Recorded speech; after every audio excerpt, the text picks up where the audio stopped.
প্রিয় বন্ধুরা, আসসালামু আলাইকুম।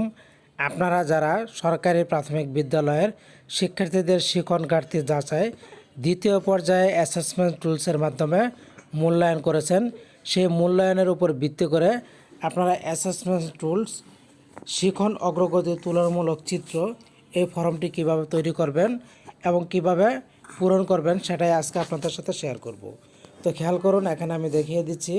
প্রথমে এখানে দেওয়া আছে অ্যাসেসমেন্ট টুলস ব্যবহার করে শিক্ষার্থীদের শিখন অগ্রগতি তুলনামূলক চিত্র বিদ্যালয় পর্যায়ে।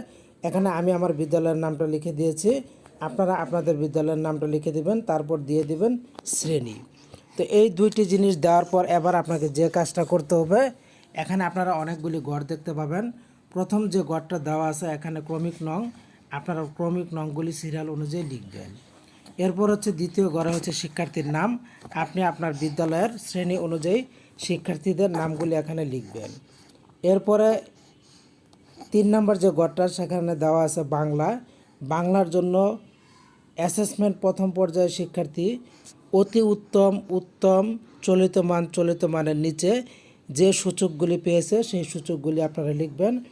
এবং অ্যাসেসমেন্ট দ্বিতীয় পর্যায়ে পরীক্ষা নেওয়ার পর তাদের কতটুকু অগ্রগতি হলো, তারা কোন মানে আছে, অতি উত্তম, উত্তম, চলিত মানের নিচে সেই অ্যাসেসমেন্টগুলি এখানে আপনারা লিখবেন।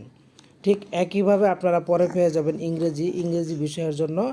এখানে আপনারা অ্যাসেসমেন্ট প্রথম পর্যায়ে এই ঘরগুলিতে প্রথম পর্যায়ে শিক্ষার্থী যে সূচক মান অর্জন করেছে সেই সূচক মানটা আপনারা এখানে লিখবেন।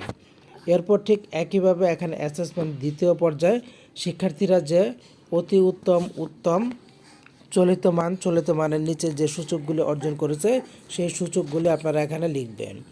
এরপর আপনারা চলে যাবেন ডান পাশের দিকে, এখানে আপনারা পেয়ে যাবেন গণিত। ঠিক গণিতে একই রকম অ্যাসেসমেন্ট প্রথম পর্যায়ে শিক্ষার্থীরা যে সূচকগুলি অর্জন করেছিল সেই সূচকগুলি এখানে আপনারা সিরিয়াল অনুযায়ী লিখে দিবেন। এরপর দ্বিতীয় পর্যায়ে এখানে শিক্ষার্থীরা বর্তমানে এই শিখন অগ্রগতির দ্বিতীয় পর্যায়ে যে মানগুলি সূচকগুলি অর্জন করেছে অতি উত্তম, উত্তম, চলিত মানের নিচে এইগুলি এখানে কিন্তু আপনারা লিখবেন। লেখার পরে এবার আপনাদের যে কাজটা করতে হবে, সার্বিক একটা মন্তব্য লিখতে হবে। প্রত্যেকটা শিক্ষার্থীর ক্ষেত্রে আপনারা সার্বিক মন্তব্য লিখবেন। সার্বিক মন্তব্যের ঘরে শিক্ষার্থী তার প্রথম এবং দ্বিতীয় অ্যাসেসমেন্ট নেওয়ার পরে তার কতটুকু অগ্রগতি হয়েছে, কতটুকু অগ্রগতি হয় নাই, তার কি মান উন্নয়ন হয়েছে কিংবা মান উন্নয়ন হয় নাই, সেই কথাগুলি আপনারা লিখবেন। তো এরপরে এখানে আরও কিছু কথা আপনাদেরকে বলে দেই। এখানে দুইটা বিষয় আপনারা গুরুত্ব সহকারে দেখবেন। সেটা হচ্ছে উপরে উল্লেখিত ছকে বিষয়ভিত্তিক শিক্ষার্থীর শিখন অবস্থান লিখতে হবে অতি উত্তম, উত্তম, চলিত মানের নিচে। এই মানগুলি আপনারা প্রত্যেকটা ঘরের শিক্ষার্থীর প্রাপ্য মান অনুযায়ী লিখে দিবেন। আরেকটি কথা বলে দিয়েছে, এই যে মন্তব্যের ঘরে শিক্ষার্থীর মান উন্নয়ন হয়েছে অথবা মান উন্নয়ন হয়নি এই কথাটা আপনারা লিখে দিবেন।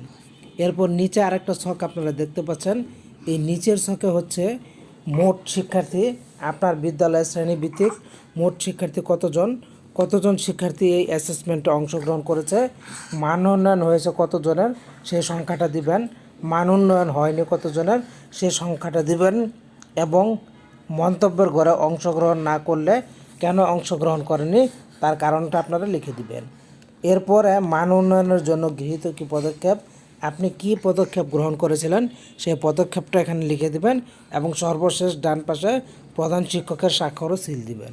মূলত এভাবে আপনাদেরকে অ্যাসেসমেন্ট টুল ব্যবহার করে শিখন অগ্রগতির তুলনামূলক চিত্র এই ফর্মটা পূরণ করতে হবে। আপনারা কিন্তু টুলসগুলি আগে দেখে নেবেন, দেখে নেওয়ার পর এই ফর্মটা পূরণ করবেন। তো বন্ধুরা, আশা করছি বুঝতে পেরেছেন। ভালো থাকুন, ধন্যবাদ।